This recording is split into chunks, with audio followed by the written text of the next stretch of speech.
রোজার কাফারা স্বরূপ ফিদিয়া কতটা দিতে হবে? একজন মানুষ একটা রোজার পরিবর্তে অর্ধ সা ফিদিয়া দিবে। নুস সা, এক সা কত? এক সা পরিমাণ কত কেজি? 1.5 কেজি মতো। 1.5 কেজি মতো এক সা না অর্ধ সা? তাহলে ভুল বলছেন যে এক সা।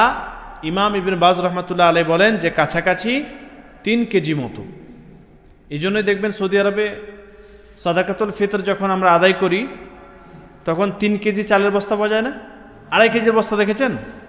2.5 কেজি বস্তা দেখতে পাবেন না, কারণ সা একটা পাত্র, সেখানে যেরকম ধরনের আপনি জিনিস রাখবেন সেরকম ওজন হবে, একরকম ওজন কিন্তু হবে না। সা তো আমাদের মানে ওই পাত্র তো আমাদের কাছে নেই, ফলে আমাদেরকে কিলোগ্রামে যেতে হচ্ছে। তো কিলোগ্রামে কিন্তু পার্থক্য হয়ে যায়। এমনকি চালের মধ্যেই যে চালের কোয়ালিটি রয়েছে সেই কোয়ালিটিতেই পার্থক্য, বিভিন্ন চালের বিভিন্ন ওজন। কেন এরকম হয়? কিছু কিছু চাল আছে যেটা জায়গা বেশি নেই কিন্তু ভারী কম, কিছু চাল আছে যেগুলো মোটা চাল, ওজনও বেশি এবং জায়গা বেশি নেই।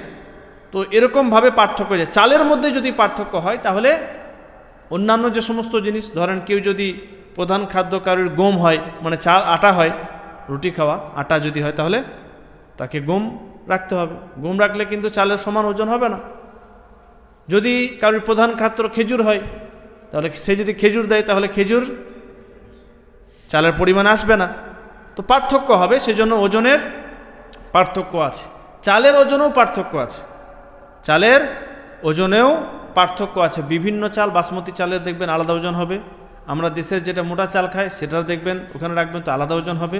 আমেরিকি চাওয়াল সেখানে আলাদা ওজন হবে, মাসরি চাওয়াল তাতে দেখবেন আলাদা ওজন হবে, একরকম আসবে না। সে কারণে ওলামাদের ইখতিলাফ হয়েছে বা মতানৈক্য হয়েছে বা আলাদা আলাদা মত পাবেন। কেউ বলবেন দেখবেন যে কেউ বলছেন যে 2 কেজি 600 গ্রাম, কেউ বলছেন 2.5 কেজি, কেউ বলছেন 2 কেজি 200, কেউ বলছেন কাছাকাছি 3 কেজি, যেটা ইমাম ইবনে বাজ রহমাতুল্লাহ আলাইহি বলেন।